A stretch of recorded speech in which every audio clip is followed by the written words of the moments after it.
नमस्कार मित्रों, मैं रश्मि कुशवाहा अपने YouTube चैनल साहित्यिक रस में आप सभी का स्वागत करती हूँ। आज हम शेखर जोशी जी की कहानी कोसी का घटवार का वाचन करेंगे। आइए इसका वाचन शुरू करते हैं। गोसाई का मन चिलम में भी नहीं लगा। महल की छां से उठकर वह फिर एक बार घट पंचक्की के अंदर आया। अभी खप्पर में 1/4 से भी अधिक गेहूं शेष था। खप्पर में हाथ डालकर उसने व्यर्थ ही उल्टा पलटा और चक्की के पाटों के प्रत में फैले हुए आटे को झाड़कर एक ढेर बना दिया। बाहर आते आते उसने फिर एक बार और खप्पर में झाँक कर देखा, जैसे यह जानने के लिए कि कितनी देर में कितनी पिसाई हो चुकी है, परंतु अंदर की मिकदार में कोई विशेष अंतर नहीं आया था। खस खस की ध्वनि के साथ अत्यंत धीमी गति से ऊपर का पाट चल रहा था। घट का प्रवेश द्वार बहुत कम ऊंचा था। खूब नीचे तक झुककर वह बाहर निकला। सिर के बालों और बाहों पर आटे की एक हल्की सफ़ेद परत बैठ गई थी। खंबे का सहारा लेकर वह बुदबुदाया, 50 साला सुबह से अब तक 10 पसेरी भी नहीं हुआ। सूरज कहाँ का कहाँ चला आया है। कैसी अनहोनी बात अनहोनी तो है ही। जेठ बीत रहा है, आकाश में कहीं बादलों को नामो निशान भी नहीं। अन्य वर्षों में अब तक लोगों की धान रोपाई पूरी हो जाती थी, पर इस साल नदी नाले सब सूखे पड़े हैं। खेतों की सिंचाई तो दरकिनार, बीच की क्यारियां सूखी जा रही हैं। छोटे नाले गुलों के किनारे के घट महीनों से बंद है। कोसी के किनारे है गोसाई का यह घट, पर इसकी भी चाल ऐसी ही लद्दू घोड़े की चाल को मार देती है। चक्की के निचले खंड में छिछर छिछर की आवाज़ के साथ पानी को काटती हुई मथानी चल रही थी। कितनी धीमी आवाज़। अच्छे खाते पीते ग्वालों के घर में दही की मथानी इससे ज़्यादा शोर करती है। इसी मथानी का वह शोर होता था कि आदमी को अपनी बात नहीं सुनाई देती, और अब तो भले नदी पार कोई बोले तो बात यहाँ तक सुनाई दे जाए। छप छप छप पुरानी फौजी पैंट को घुटनों तक मोड़कर गोसाई पानी के गुल के अंदर चलने लगा। कहीं कोई सुराख निकास हो तो बंद कर दे, एक बूंद पानी भी बाहर ना जाए। बूंद बूंद की कीमत है इन दिनों। प्राय आधा फरलांग चलकर वह बांध पर पहुंचा। नदी की पूरी चढ़ाई को घेर कर पानी का बहाव घट की गुल की ओर मोड़ दिया गया था। किनारे की मिट्टी घास लेकर उसने बांध में 1-2 स्थान पर निकास बंद किया और फिर गुल के किनारे किनारे चलकर घट के पास आ गया। अंदर जाकर उसने फिर पाटों के व्रत में फैले हुए आटे को बुहार कर ढेरी में मिला दिया। खप्पर में अभी थोड़ा बहुत गेहूं शेष था। वह उठकर बाहर आया। दूर रास्ते पर एक आदमी सिरे पर पिसान रखे उसकी ओर आ रहा था। गोसाई ने उसकी सुविधा का ख्याल कर वहीं से आवाज़ दे दी, है हो, यहाँ लंबर देर में आएगा। 2 दिन का पिसान अभी जमा है, ऊपर उम्मेद सिंह के घट में देख लो। उस व्यक्ति ने मुड़ने से पहले एक बार और प्रयत्न किया। ऊंचे स्वर में पुकार कर बोला, ज़रूरी है जी, हमारा पहले लंबर नहीं लगा दोगे? गोसाई होठों ही होठों में मुस्कुराया। साला कैसा चीखता है, जैसे घट की आवाज़ इतनी हो कि मैं सुन ना सकूं। कुछ कम ऊंची आवाज़ में उसने हाथ हिलाकर उत्तर दे दिया, यहाँ ज़रूरी का भी बाप रखा है जी, तुम ऊपर चले जाओ। वह आदमी लौट गया। महल की छाँव में बैठकर गोसाई ने लकड़ी के जलते कुंदे को खोदकर चिलम सुलगाई और गुड़ गुड़ करता धुआं उड़ाता रहा। खसर खसर चक्की का पाट चल रहा था। किट किट किट किट खप्पर के दाने गिराने वाली चिड़िया पाट पर टकरा रही थी। चिचिर चिचिर की आवाज़ के साथ मथानी पानी को काट रही थी। पत्थरों के बीच में टकने टकने का फैला पानी क्या आवाज़ करेगा। पानी के गर्भ से निकलकर छोटे छोटे पत्थर भी अपना सिर उठाए आकाश को निहार रहे थे। दोपहरी ढलने पर भी इतनी तेज धूप, कहीं चिड़ैया भी नहीं बोलती, किसी प्राणी का प्रिय अप्रिय स्वर नहीं। सूखी नदी के किनारे बैठा गोसाई सोचने लगा, क्यों उस व्यक्ति को लौटा दिया। लौट तो वह जाता ही घट के अंदर टच पड़े पिसान के थैलों को देखकर 2-4 क्षण की बातचीत का आसरा ही होता। कभी कभी गोसाई को यह अकेलापन काटने लगता है। सूखी नदी के किनारे का यह अकेलापन नहीं, जिंदगी भर साथ देने के लिए जो अकेलापन उसके द्वार पर धरना देकर बैठ गया है, वही जिसे अपना कह सके। ऐसे किसी प्राणी का स्वर उसके लिए नहीं, पालतू कुत्ते बिल्ली का स्वर भी नहीं। क्या ठिकाना ऐसे मालिक का जिसका घर द्वार नहीं, बीवी बच्चे नहीं, खाने पीने का ठिकाना नहीं। घुटनों तक उठी हुई पुरानी फौजी पैंट के मोड़ को गोसाई ने खोला। गुल में चलते हुए वह हिस्सा थोड़ा भीग गया था, पर इस गर्मी में उसे भीगी पैंट की यह शीतलता अच्छी लगी। पैंट की सलवटों को ठीक करते करते गोसाई ने हुक्के की नली में मुंह हटाया। उसके होंठों में बाएं कोने पर हल्की सी मुस्कान उभर आई। बीती बातों की याद गोसाई सोचने लगा। इसी पैंट की बदौलत यह अकेलापन उसे मिला है। नहीं, याद करने को मन नहीं करता। बहुत पुरानी बातें वह भूल गया है, पर हवलदार साहब की पैंट की बात उसे नहीं भूलती। ऐसी ही फौजी पैंट पहनकर हवलदार धर्म सिंह आया था। लॉन्ड्री की धुली, नोकदार, क्रीज वाली पैंट। वैसी ही पैंट पहनने की महत्वाकांक्षा लेकर गोसाई फौज में गया था, पर फौज से लौटा तो पैंट के साथ साथ जिंदगी का अकेलापन भी उसके साथ आ गया। पैंट के साथ और भी कितनी ही स्मृतियां मुखर हैं। उस बार की छुट्टियों की बात, कौन महीना? हाँ, बैसाखी था। सिर पर क्रॉस, खुखरी के क्रेस्ट वाली काली किश्ती नुमा टोपी को तिरछा रखकर फौजी वर्दी पहने वह पहली बार एनुअल लीव पर घर आया तो चीड़वन की आग की तरह खबर इधर उधर फैल गई थी। बच्चे बूढ़े सभी उसमें उनसे मिलने आए थे। चाचा का गोट एकदम भर गया था, ठसाठस। बिस्तर की नई एकदम साफ जगमग लाल नीली धारियों वाली दरी आंगन में बिछानी पड़ी थी। लोगों को बिठाने के लिए खूब याद है। आंगन का गोबर दरी में लग गया था। बच्चे बूढ़े सभी आए थे। सिर्फ चना गुड़िया हल्द्वानी के तंबाकू का लोग नहीं था। कल के शर्मीले गोसाई को इस नए रूप में देखने का कौतूहल भी था, पर गोसाई की आंखें इस भीड़ में जैसे खोज रही थी। वह वहाँ नहीं थी। नाले पार के अपने गांव से भैंस के कच्चा को खोजने के बहाने दूसरे दिन लक्ष्मा आई थी, पर गोसाई उस दिन उससे मिल ना सका। गांव के छोकरे ही गोसाई की जान को बवाल हो गए थे। बुढ़े नरसिंह प्रधान उन दिनों ठीक ही कहते थे। आजकल गोसाई को देखकर सोबनिया का लड़का भी अपनी फटी घेर की टोपी को तिरछी पहनने लगा है। दिन रात बिल्ली के बच्चों की तरह छोकरे उसके पीछे लगे रहते थे, सिगरेट, बीड़ी या गपशप के लोभ में। एक दिन बड़ी मुश्किल से मौका मिला था उसे। लक्ष्मा को पात पतेल के लिए जंगल जाते देखकर वह छोकरों से कांकड़ के शिकार का बहाना बनाकर अकेले जंगल को चल दिया था। गांव की सीमा से बहुत दूर काफल के पेड़ के नीचे गोसाई के नए घुटने पर सिर रखकर लेटी लेटी लक्ष्मा काफल खा रही थी। पके गतराए गहरे लाल लाल काफल। खेल खेल में काफलों की छीना झपटी करते गोसाई ने लक्ष्मा की मुट्ठी भींच दी थी। टप टप काफलों का गाढ़ा लाल रस उसकी पैंट पर गिर गया था। लक्ष्मा ने कहा था, इसे यहीं रख जाना, मेरी पूरी बाँह की कुर्ती इससे निकल आएगी। वह खिलखिलाकर अपनी बात पर स्वयं ही हंसती थी। पुरानी बात, क्या कहा था गोसाई ने? याद नहीं पड़ता। तेरे लिए मखमल की कुर्ती ला दूंगा मेरी सुआ, या कुछ ऐसा ही। पर लक्ष्मा को मखमल की कुर्ती किसने पहनाई? पहाड़ी पार के रमुआ ने, जो तुरी निशान लेकर उसे ब्याहने आया था, जिसके आगे पीछे भाई बहन नहीं, माई बाप नहीं। परदेश में बंदूक की नोक पर जान रखने वाले को छोकरी कैसे देते हैं हम? लक्ष्मा के बाप ने कहा था। उसका मन जानने के लिए गोसाई ने टेढ़े तिरछे बात चलवाई थी। उसी साल मंगसिर को एक ठंडी उदास शाम को गोसाई की यूनिट के सिपाही किशन सिंह ने क्वार्टर मास्टर स्टोर के सामने खड़े खड़े उससे कहा था, हमारे गांव के राम सिंह ने जिद की, तभी छुट्टियां बढ़ानी पड़ी। इस साल उसकी शादी थी। खूब अच्छी औरत मिली है यार, शक्ल सूरत भी खूब है, एकदम पटाखा, बड़ी हंसमुख है। तुमने तो देखा ही होगा, तुम्हारे गांव के नज़दीक की है। लक्ष्मा कुछ ऐसा नाम है। गोसाई को याद नहीं पड़ता कौन सा बहाना बनाकर वह किशन सिंह के पास से चला आया था। रम डे था उस दिन। हमेशा आधा पैग लेने वाला गोसाई उस दिन 2 पैग रम लेकर अपनी चारपाई पर पड़ गया था। हवलदार मेजर ने दूसरे दिन पेशी करवाई थी। मलेरिया प्रिकॉशन ना करने के अपराध में। सोचते सोचते गोसाई बुदबुदाया, साला एडजुटेंट। गोसाई सोचने लगा, उस साल छुट्टियों में घर से विदा होने से एक दिन पहले वह मौका निकालकर लक्ष्मा से मिला था। गंगानाथ जी की कसम, जैसा तुम कहोगे मैं वैसा ही करूंगी, आंखों में आंसू भरकर लक्ष्मा ने कहा था। वर्षों से वह सोचता है कभी लक्ष्मा से भेंट होगी तो वह अवश्य कहेगा कि वह गंगानाथ का जागर लगाकर प्रायश्चित जरूर कर ले। देवी देवताओं की झूठी कस्में खाकर उन्हें नाराज करने से क्या लाभ। जिस पर भी गंगानाथ का कोप हुआ वह कभी फल फूल नहीं पाया। पर लक्ष्मा से कब भेंट होगी यह वह नहीं जानता। लड़क बनके से संगी साथी नौकरी चाकरी के लिए मैदानों में चले गए हैं। गांव की ओर जाने का उसका मन नहीं होता।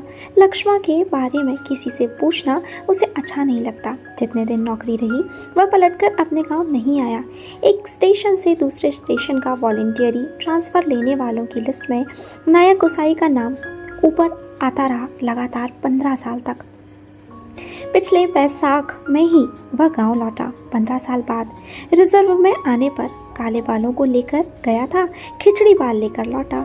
लक्ष्मा का हट उसे अकेला बना गया।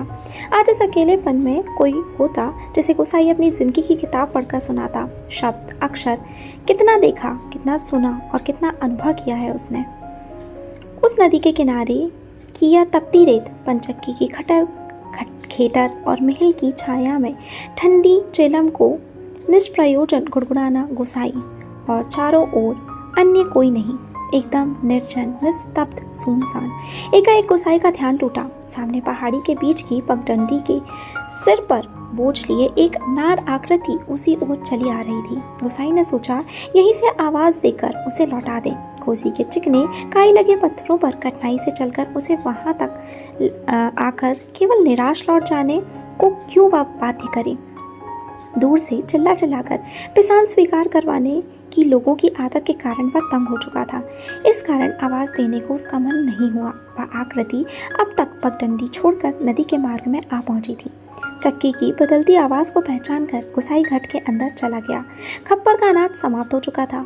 खप्पर में एक कम अन्न वाले थैले को उलटकर उसने अन्न का निकास रोकने के लिए काठ की चिड़ियों को उल्टा कर दिया। किट किट का स्वर बंद हो गया। वह जल्दी जल्दी आटे को थैले में भरने लगा।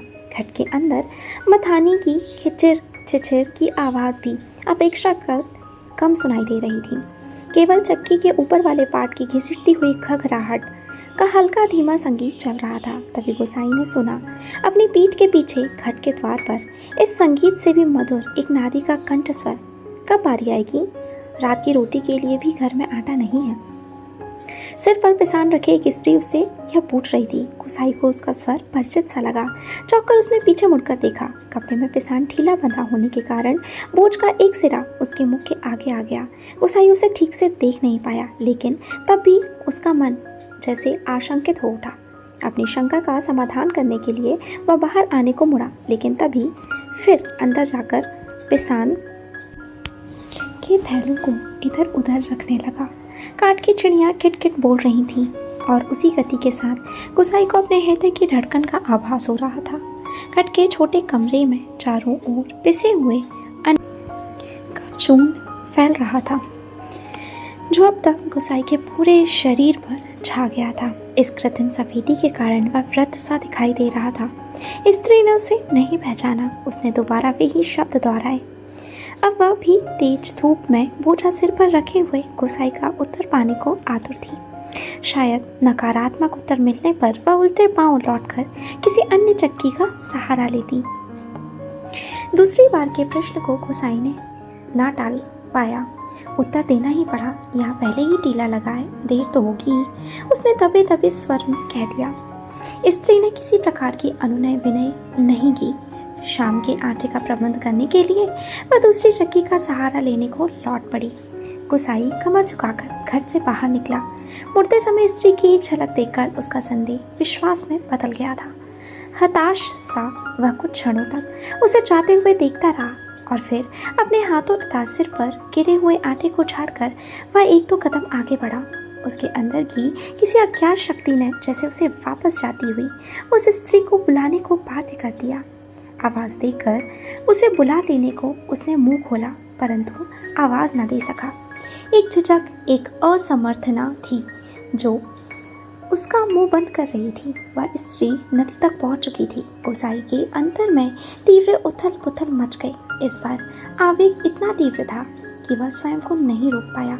लड़खड़ाती आवाज़ में उसने पुकारा, लक्ष्मा। घबराहट के कारण वह पूरे जोर से आवाज़ नहीं दे पाया था। स्त्री ने यह आवाज़ नहीं सुनी। इस बार गोसाई ने स्वस्थ होकर पुनः पुकारा, लक्ष्मा। लक्ष्मा ने पीछे मुड़कर देखा। मायके में उसे सभी इसी नाम से पुकारते थे। यह संबोधन उसके लिए स्वाभाविक था, परंतु उसे शंका शायद यह थी कि चक्की वाला एक बार पिसान स्वीकार न करने पर भी उसे बुला रहा है या उसे केवल भ्रम हुआ है। उसने वहीं से पूछा, मुझे पुकार रही हैं जी? गोसाई ने संयत स्वर में कहा, हाँ ले आओ, हो जाएगा। लक्ष्मा क्षण भर रुकी और फिर घट की ओर लौट आई।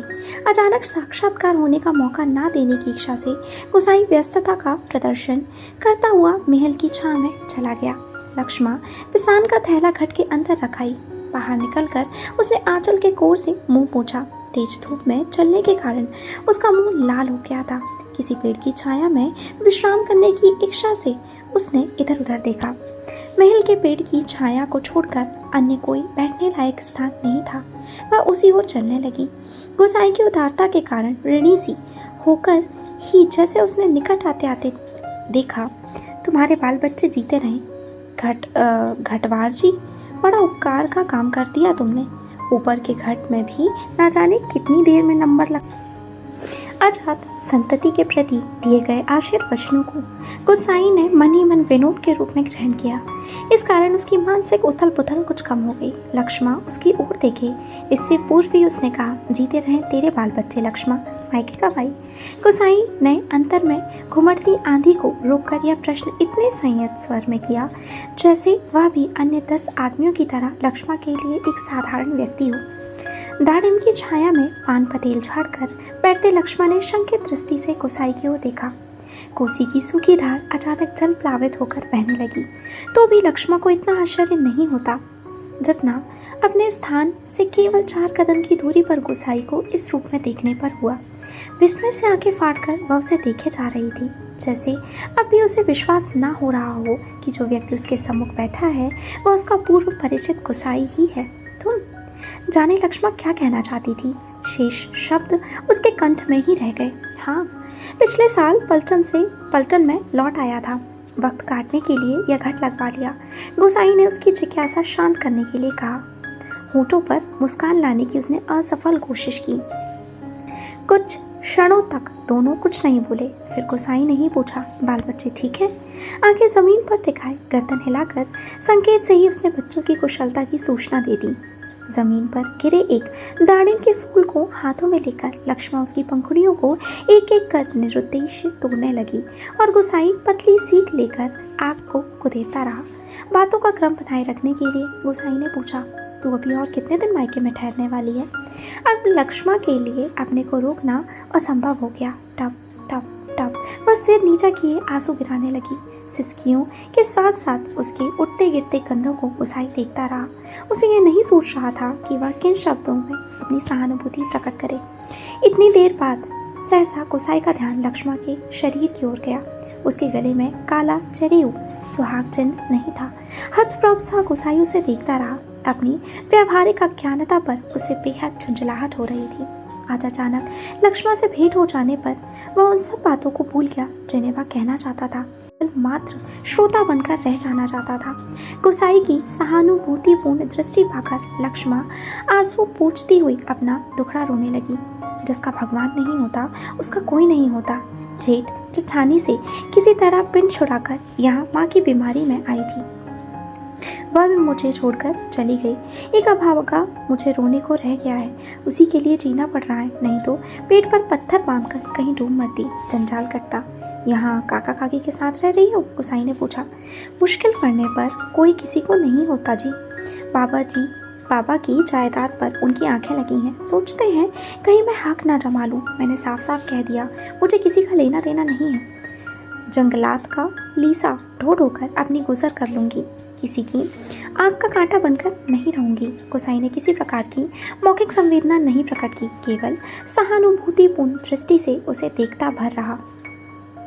दाड़िम के वृक्ष से पीठ टिकाकर लक्ष्मा घुटने मोड़कर बैठी थी। गोसाई सोचने लगा, 15-16 साल किसी की जिंदगी में अंतर लाने के लिए कम नहीं होते। समय का यह अंतराल लक्ष्मा के चेहरे पर भी एक छाप छोड़ गया था, पर उसे लगा उस छाप के नीचे वह आज भी 15 वर्ष पहले की लक्ष्मा को देख रहा है। कितनी तेज धूप है इस साल। लक्ष्मा का स्वर उसके कानों में पड़ा, प्रसंग बदलने के लिए ही, जैसे लक्ष्मा ने यह बात जानबूझकर कही हो। और अचानक उसका ध्यान उस ओर चला गया जहाँ लक्ष्मा बैठी थी। दाड़िम की फैली फैली अध ढकी डालों से छनकर धूप उसके शरीर पर पड़ रही थी। सूरज की एक पतली किरण ना जाने कब से लक्ष्मण के माथे पर गिरी हुई एक लट को सुनहरी रंगीनी में डुबो रही थी। गोसाई एकटक उसे देखता रहा। दोपहर तो बीत चुकी होगी, लक्ष्मण ने प्रश्न किया तो गोसाई का ध्यान टूटा। हाँ, अब तो 2 बजने वाले होंगे, उसने कहा। उधर धूप लग रही हो तो इधर आ जा छाँव में, कहता हुआ गोसाई एक जम्हाई लेकर अपने स्थान से उठ गया। नहीं, यही ठीक है, कहकर लक्ष्मण ने गोसाई की ओर देखा, लेकिन वह अपनी बात कहने के साथ ही दूसरी ओर देखने लगा था। घट में कुछ देर पहले डाला हुआ पिसान समाप्ति पर था। नंबर पर रखे हुए पिसान की जगह उसने जाकर जल्दी जल्दी लक्ष्मण का अनाज खप्पर में खाली कर दिया। धीरे धीरे चलकर गोसाई गुल के किनारे तक गया। अपनी अंजलि में भर भर कर उसने पानी पिया और फिर पास ही एक बंजर खट के अंदर जाकर पीतल और एल्यूमिनियम के कुछ बर्तन लेकर आग के निकट लौट आया। आसपास पड़ी हुई सूखी लकड़ियों को बटोरकर उसने आग सुलगाई और एक काले पुती बटलोई में पानी रखकर जाते जाते लक्ष्मण की ओर मुंह कर कह गया, चाय का टाइम भी हो रहा है, पानी उबल जाए तो पत्ती डाल देना, पुड़िया में पड़ी है। लक्ष्मण ने कोई उत्तर नहीं दिया। वह उसे नदी की ओर जाने वाली पगडंडी पर जाता हुआ देखती रही। सड़क किनारे की दुकान से दूध लेकर लौटते लौटते गोसाई को काफी समय लग गया था। वापस आने पर उसने देखा एक 6-7 वर्ष का बच्चा लक्ष्मण की देह से सटकर बैठा हुआ है। बच्चे का परिचय देने की इच्छा से जैसे लक्ष्मण ने कहा, इस छोकरे को घड़ी भर के लिए भी चैन नहीं मिलता, जाने कैसे पूछता खोजता मेरी जान खाने को यहाँ भी पहुँच गया। गोसाई ने लक्ष्य किया कि बच्चा बार बार उसकी दृष्टि बचाकर माँ के किसी चीज़ के लिए जिद कर रहा है।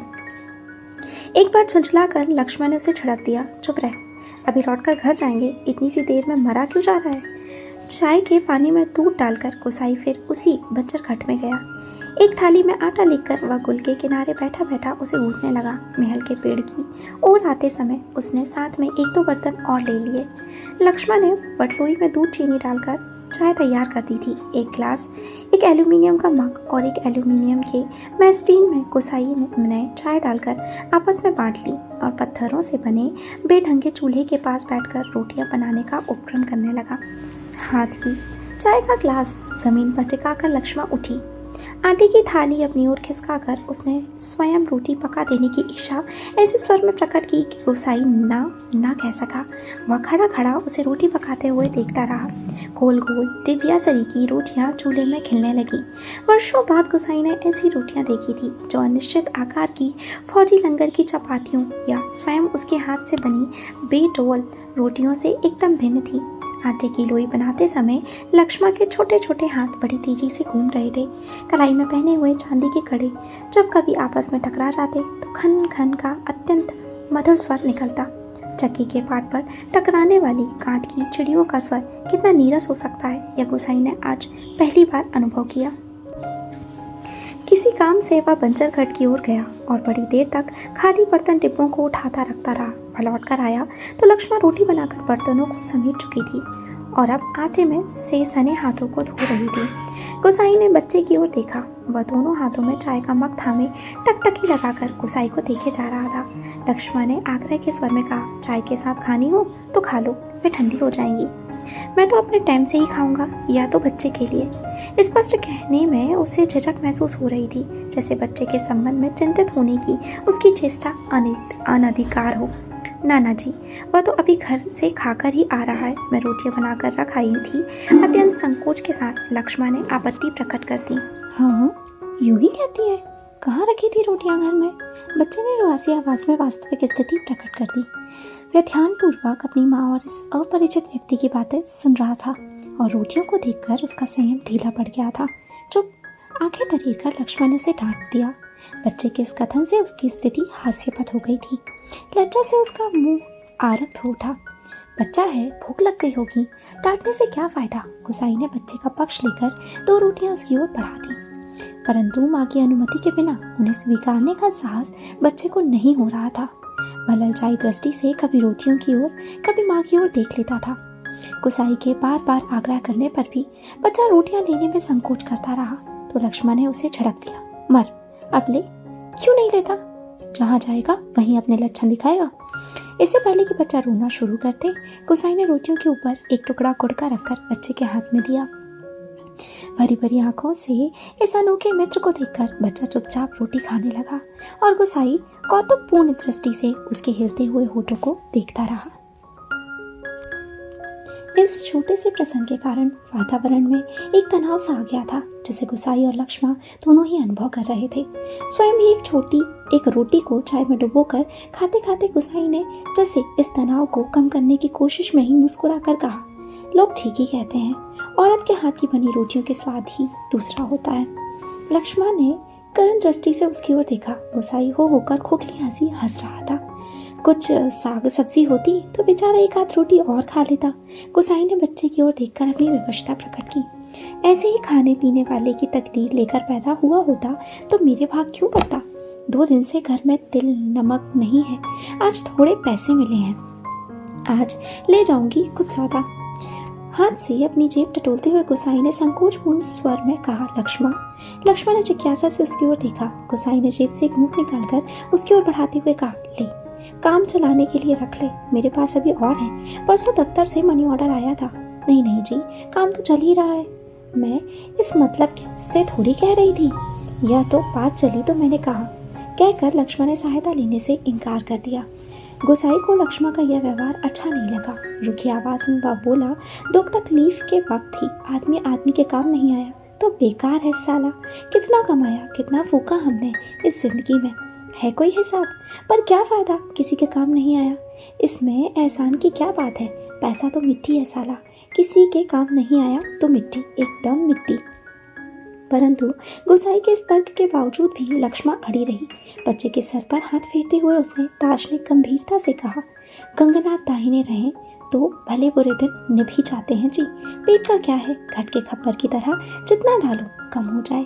अपने पराए प्रेम से हंस बोल दें तो बहुत है दिन काटने के लिए। गुसाई ने गौर से लक्ष्मण के मुख की ओर देखा।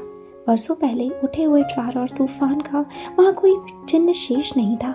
वह अब सागर जैसी सीमाओं में बंधकर शांत हो चुका था।